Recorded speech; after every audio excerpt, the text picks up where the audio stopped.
News और हम बात करने जा रहे हैं स्वामी गोविंद देव गिरी जी महाराज से, जिनकी ज्ञान, जिनकी तपस्या से पूरी दुनिया वाकिफ है। स्वामी जी, आज सुबह से हम आपकी व्यस्तता देख रहे हैं, लेकिन उन व्यस्त कार्यक्रमों में आपने इंडिया न्यूज़ को समय दिया, पहले तो उसके लिए बहुत धन्यवाद।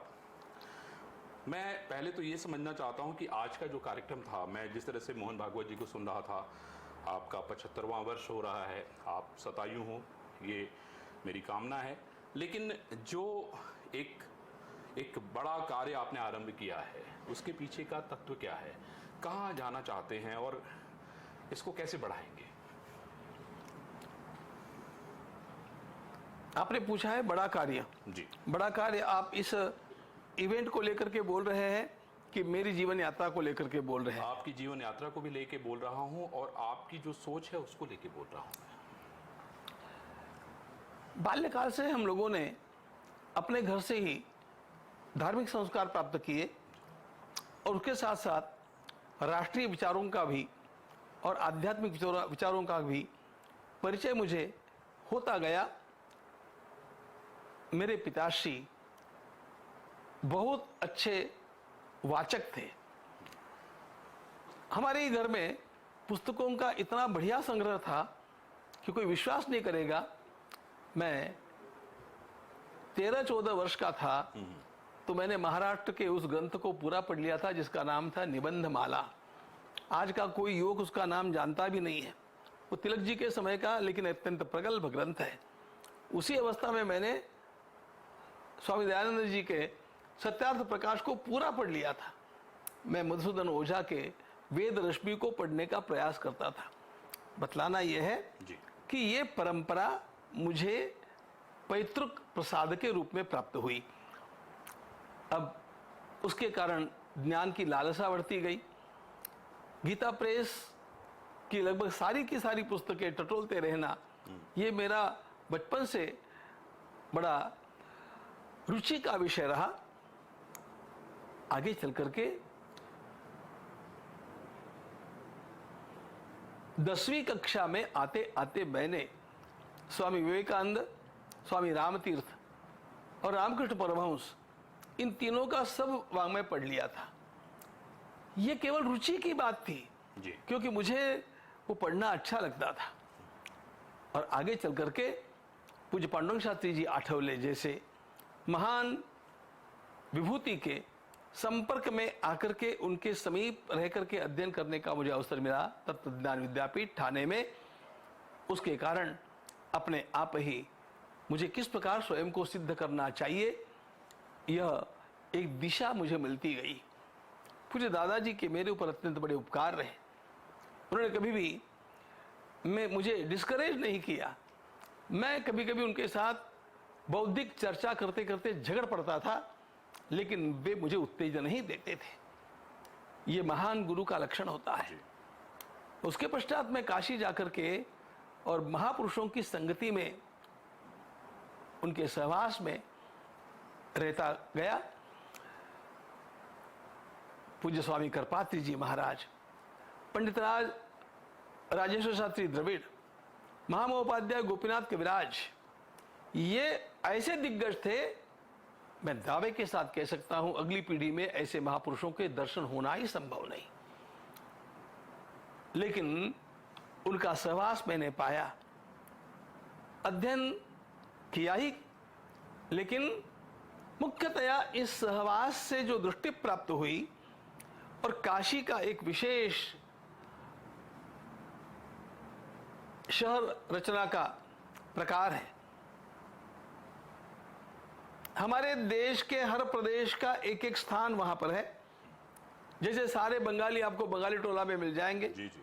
सारे के सारे गुजराती आपको पंचगंगा घाट पर मिल जाएंगे, सारे के सारे तमिलनाडु के लोग हनुमान घाट पर मिल जाएंगे, जी जी। सारा महाराष्ट्र आपको दुर्गा घाट और ब्रह्मा घाट पर मिल जाएगा।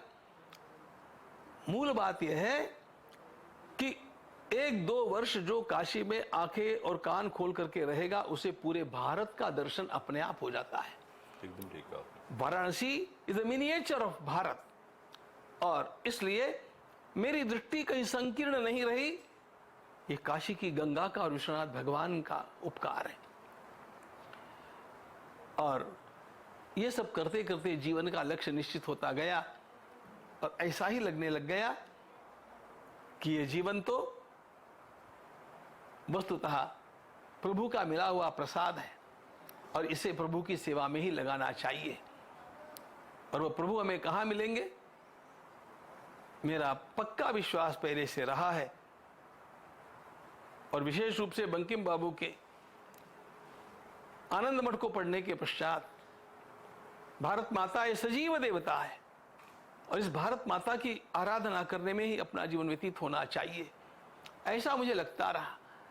अब भारत माता कहने से जमीन का टुकड़ा मेरे सामने नहीं आता है, वो भूमि तो है ही, ये भूमि भी तेजोमय भूमि है, लेकिन इसकी एक समृद्ध सांस्कृतिक परंपरा है और यहाँ की उत्पीड़ित यहाँ की हमारी जनता है। जो विश्वगुरु था ऐसा देश इतना पिटता गया, इसके कुछ कारण तो रहे होंगे जी। उन कारणों की खोज में मैं लग गया और ऐसा लगने लगा कि हमारा देश सभी दृष्टियों से समृद्ध है, लेकिन इस देश ने आत्मविश्वास खो दिया। उस आत्मविश्वास को जगाने की आवश्यकता है, इसके मूल ग्रंथों के अध्ययन की आवश्यकता है और यह कार्य अगली पीढ़ी के बालकों के साथ करने की आवश्यकता है। इसका फल तुरंत चाहे नहीं मिलेगा, लेकिन आने वाले 10-15 वर्षों में, 20 वर्षों में अपने आप ये बालक जिनके भीतर भगवत गीता के विचार हैं, जिनकी दृष्टि संतों की दृष्टि है जो समन्वयात्मक है और जिनके भीतर राष्ट्र की निष्ठा प्रखरता से भरी हुई है, ऐसे बालकों का निर्माण ही इस देश के लिए सबसे बड़ा आशा की किरण हो सकता है। और इसलिए जिस गीता परिवार का आरंभ हम लोगों ने किया उसमें 5 सूत्र रखे। पहला सूत्र, हम ईश्वरनिष्ठ लोग हैं, ईश्वर भक्ति। दूसरा सूत्र, हम भगवत गीता को प्रमाण मान करके चलते हैं। तीसरा सूत्र, हम भारत माता के भक्त हैं। हम प्रांतीय संकीर्णता, भाषाई संकीर्णता आदि में नहीं पड़ेंगे और सारे संसार का विचार भी नहीं करेंगे। हम भारत माता की सेवा के लिए हैं। चौथी बात जो मैंने अपने कार्यकर्ताओं के सामने रखी कि हम विज्ञान युग में जी रहे हैं, इसलिए हमारी दृष्टि वैज्ञानिक होनी चाहिए और ये सारे के सारे पहलू जिनके जीवन में दिखते हैं वे स्वामी विवेकानंद हमारे आदर्श होने चाहिए। इस प्रकार का कार्य आरंभ हुआ और फिर ये कार्य बढ़ता गया जो यहाँ तक आ गया। बहुत बढ़िया। स्वामी जी, राम मंदिर से आपका जो काम है वो हम लोग देख ही रहे हैं और जो आपने कहा है वो भी हम सुन रहे हैं। अभी बहुत कुछ करना बाकी है और मैं समझता हूँ कि आने वाले दिनों में देश और दुनिया इसको देखेगी। राम मंदिर के साथ आपका एसोसिएट होना कैसे रहा? क्योंकि आपने तो ये कहा कि नहीं ये राम की कृपा है, पर ये बहुत बड़ी जिम्मेदारी भी तो है। राम मंदिर के साथ एसोसिएट होना यह तो ऐसा हुआ जी। कि 1984 में जब दिल्ली में इस विषय की पहली बैठक हुई थी तब से मैं इसके साथ जुड़ा हुआ हूं, क्योंकि हम संघ के साथ जुड़े हुए रहे तो विश्व हिंदू परिषद के साथ अपने आप जुड़ गए और परिषद के समस्त वातावरण में माननीय अशोक जी सिंघल का बहुत बड़ा विश्वास मुझे प्राप्त हुआ।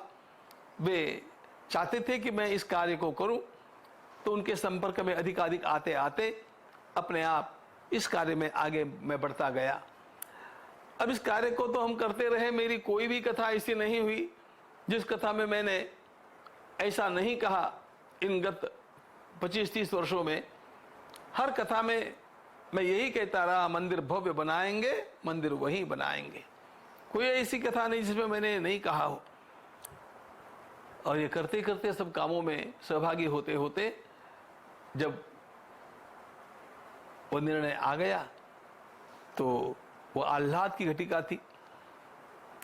अब मैं इसमें कैसे आ गया यह मुझे पता नहीं है। मुझे केवल एक फोन आया था 10 दिन पहले उस समय जी। कि यदि आपको इस न्यास में न्यासी के रूप में ग्रहण किया जाए तो आप उसको मान्य करेंगे? तो मैंने उसका उत्तर दिया कि हमें किसी सेवा को अमान्य करने का स्वभाव नहीं है।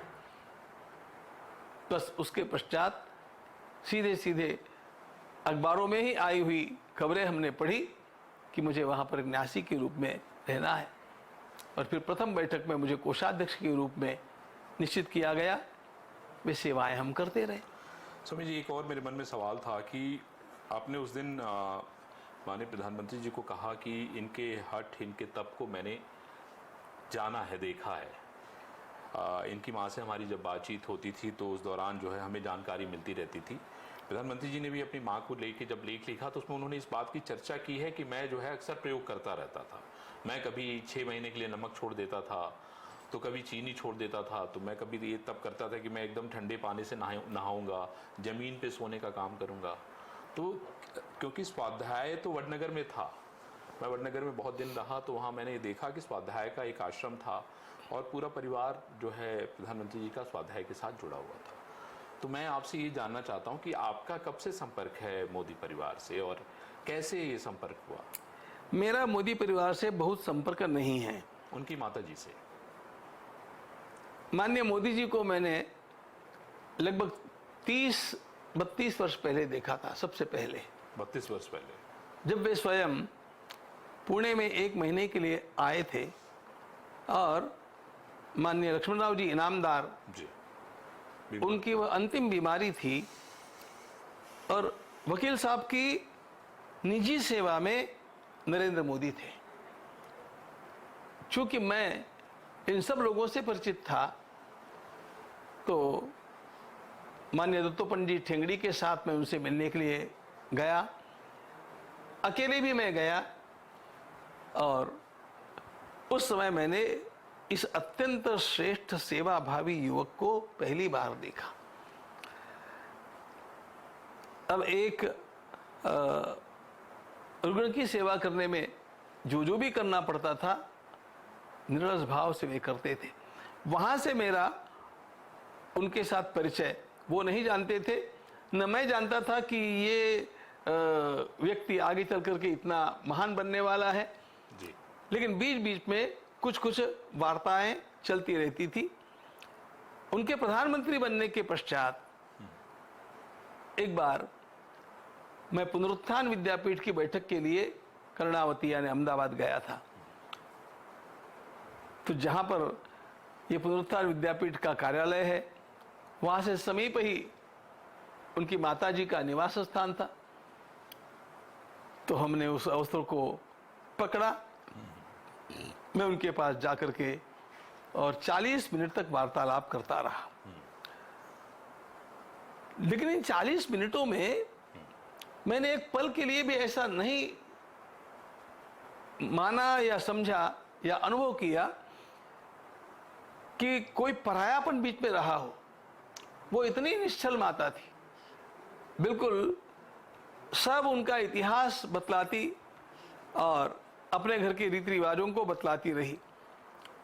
मुझे उनसे एक बात पूछनी थी, मेरे मन में वो प्रश्न था, क्योंकि राजनीति में बहुत स्टंट किए जाते हैं। तो मैंने बिल्कुल उसी दृष्टिकोण से मैंने उनसे पूछा। जी। मैं थोड़ी गुजराती भी जानता हूं, जी, जी। तो मैंने गुजराती में पूछा। तो मैंने उनसे कहा कि बा, ये नरेंद्र भाई अभी नवरात्रि में अमेरिका गए थे तो उन्होंने वहां पर कुछ खाया नहीं। अमेरिका गए थे? जी। हाँ, अमेरिका गए थे। वही वार्ता आई थी, उससे उसके पश्चात की घटना है। जी जी। तो क्या नवरात्रि में वे वास्तव में कुछ नहीं खाते हैं, खाली गर्म जल पीते हैं? उस निश्चल माता ने एकदम से अपने लहजे में, क्या एमा शू थयु, उसमें क्या हो गया? मतलब उनको इस बात की कोई विशेष महत्ता लगी ही नहीं। उन्होंने सीधे कहा, इसमें क्या हुआ, उसका बड़ा भाई भी ऐसे ही करता है, उसके पिताजी ने जीवन भर यही किया है। और फिर उन्होंने कहा, जी। हमारे घर में देवी की उपासना है और इसलिए हम पूरा नहीं तो किसी न किसी प्रकार का उपवास तो सब लोग करते हैं। अब उनमें से कुछ पूरा ही उपवास कर लेते हैं, लेकिन हम इसे अच्छा मानते हैं और इसमें हमारी प्रगाढ़ श्रद्धा है। तो प्रधानमंत्री जी ने भी उस दिन सिर हिला के स्वीकृति दी। आपने बात कही, आप हाँ। इधर बोलने में मशगूल थे, लेकिन उधर जैसे ही आपने कहा तो प्रधानमंत्री जी ने सिर हिला के उसकी सहमति दी। तो मेरे दिमाग में उसी समय आया था कि नहीं, मैं ये सवाल आपसे पूछूंगा। हाँ, गुरुजी ये कह रहा था मैं और उस दिन मैंने एक चुपता शब्द प्रयोग किया था। हाँ। मैंने रिकन्फर्म किया। महाराज जी, मेरा सवाल ये है कि अभी फिलहाल जो चीजें चल रही हैं, अगर हम देश की स्थिति को देखें, अयोध्या और को तो अब एक रास्ता मिल गया है। ज्ञानवापी में भी कोर्ट का फैसला आई गया है, वो आप देख ही रहे हैं, और वहाँ पे पूजा भी हो रही है। उसके बाद मथुरा की भी स्थिति आप देख ही रहे हैं, भी एक आरटीआई से बहुत सारी चीज़ें निकल के बाहर आई हैं, जिसमें एएसआई ने कहा है कि नहीं, वहाँ पे किस तरीके से व्यवस्थाएं थी। मैं आपसे ये समझना चाहता हूँ कि आने वाला वक्त भारत का कैसा होगा। देश का वक्त कैसा होता है ये सर्वदा देश के नेतृत्व पर निर्भर करता है। ये महाभारत का सिद्धांत है। कालो वा कारणम राज्ञाम राजा वा काल कारणम इतिते संशयो महाभूत राजा कालस्य कारणम। यह अत्यंत महत्वपूर्ण श्लोक महाभारत में 3 बार आता है अलग अलग स्थानों में। उसका तात्पर्य यह है कि सिंहासन पर बैठा हुआ राजा ही अगली प्रजा को उसके भविष्य की ओर ले जाता है। अब जो उसकी सोच होगी, जो उसका उत्साह होगा, जो उसका धैर्य होगा, जो उसका विवेक होगा, उसके अनुसार देश का भविष्य बनेगा। और मेरी ये पक्की मान्यता है, मैं किसी व्यक्ति के पूजा अर्चा में लगने वाला हूं नहीं। व्यक्तिनिष्ठ विचार करना मेरा स्वभाव रहा नहीं।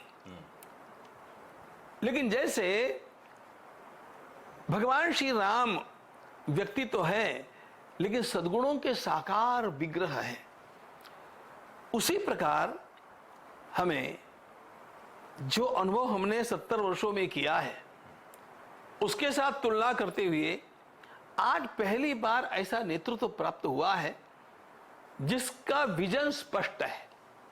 देश को कहां ले जाना है उनको पता है। उसके साथ साथ जोखिम लेकर के भी कठोर निर्णय लेने की जिसमें क्षमता है जी। उसके साथ साथ केवल लोगों को उपदेश जो नहीं करता है, जो स्वयं आचरण करता है। मुझे मोदी जी के लिए आदर अनेक कारणों से है।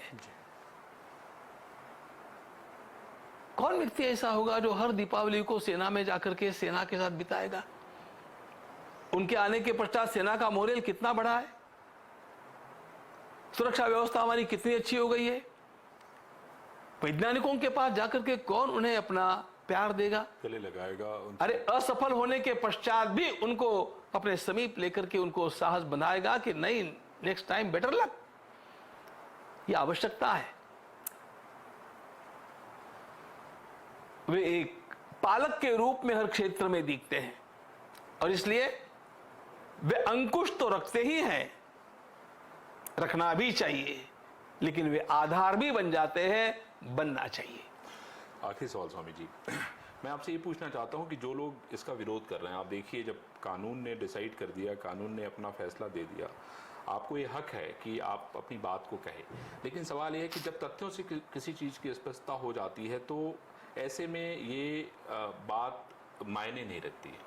और मैं समझता हूँ कि किसी न किसी को सामने आना चाहिए आप लोगों में से, जो इन सारे लोगों को कम से कम ये बता सके, ये समझा सके, क्योंकि वो भी शिक्षित लोग हैं, उनको भी हम पराया नहीं मानते हैं। लेकिन बहुत सारे लोग ऐसे आ रहे हैं जो जगह जगह उसका विरोध कर रहे हैं, जगह जगह चीज़ें। किसका? ज्ञानवापी का जैसे आप देख लीजिए। नहीं, ज्ञानवापी के बारे में आप एक बात साफ अपने मन में रखिएगा कि यह हिंदू मुस्लिम कलह नहीं है। वास्तविकता यह है कि ये मैं अपनी बात नहीं बोल रहा हूं, ये मैं बड़ी जिम्मेदारी के साथ बोल रहा हूं। परम श्रद्धेय अशोक जी सिंघल इस बात को कितनी बार बोल चुके थे कि देखो, आक्रमण करने वाले हमारे आक्रांताओं के द्वारा जो विध्वंस किया गया, उनकी निशानी को बचने देना ये देश का अपमान है। और इसलिए ऐसे तो अनेक मंदिर हैं जिनका विध्वंस हुआ, लेकिन ये 3 मंदिर प्रमुख हैं। और इसलिए यदि इन 3 मंदिरों को हमारा समाज, मुसलमान भाई यदि प्रेम के साथ सौंप देते हैं तो किसी भी प्रकार का कलह रहेगा ही नहीं, और अगली सारी बातों को हम लोग भी छोड़ देंगे। क्योंकि हम लोग, ध्यान रखना, भूतकाल से प्रेरणा पाते हैं लेकिन भूतकाल में जीते नहीं हैं। भविष्य को निर्माण करना चाहते हैं, और भविष्य को जब निर्माण करना है तो कभी न कभी आपसी संघर्षों को समाप्त करना होगा, और ये आपसी संघर्ष समाप्त होते हैं। मैं आपको मेरे गांव का उदाहरण बतलाता हूं। जब मैं राम जन्मभूमि के लिए समर्पण की यात्रा पर था तो उस समय मेरे गांव के मुस्लिम बांधवों ने मुझे मस्जिद में ले जा करके मेरा बहुत बड़ा सम्मान किया, साफा आदि पहना करके जय श्री राम के नारे लगाए और मुझे 51,000 रुपयों की राशि समर्पित की, और इस उलाहने के साथ समर्पित की कि महाराज आपने हमें पता नहीं लगने दिया कि आप आज आ रहे हैं, ये तो हम आपको रास्ते में से खींच करके ले आए इसलिए यहाँ पर ला सके, लेकिन हम इससे अधिक देना चाहते हैं। और बाद में उन्होंने दी भी। ये एक बात। मैंने स्वयं उसी समय मुंबई में एक सभा को संबोधित किया था। उस सभा में लगभग 450 मुस्लिम भाई बहन आए थे पूरे पश्चिम महाराष्ट्र से। सब के सब भगवान राम के भक्ति की बात कर रहे थे, किसी के मन में विद्वेष नहीं था। और 2 भाइयों ने तो मुझे बोला कि महाराज आप अपने प्लान हमें दे दीजिए, मंदिर हम ही बना देते हैं। अभी पिछले महीने दिसंबर में दिल्ली में एक बहुत बड़ा प्रकाशन का कार्यक्रम हुआ, राम मंदिर राष्ट्र मंदिर, ये डॉक्टर गीता सिन्हा की लिखी हुई पुस्तक, जिसके प्रकाशन के लिए केरल के माननीय गवर्नर साहब आए थे। इतना प्रेस्टिजियस वो कार्यक्रम था, उसमें 70% सारे मुस्लिम भाई बहन थे, पढ़े लिखे थे, और आ करके जो बात बोल रहे थे वो बात सुनकर के लग रहा था कि वास्तव में हमारे देश के बहुत सारे मुस्लिम भाई बहनों को कंफ्यूज किया गया है। ये मान्यता सबकी नहीं है। पढ़े लिखे लोगों में बहुत बड़ा समुदाय इस प्रकार का है जो इस पूरे एक जीवत्व को चाहता है, हम समरस होकर के रहे ये चाहता है। थोड़े बहुत लोग कुछ ऐसे हैं वोट के लिए, लेकिन हाँ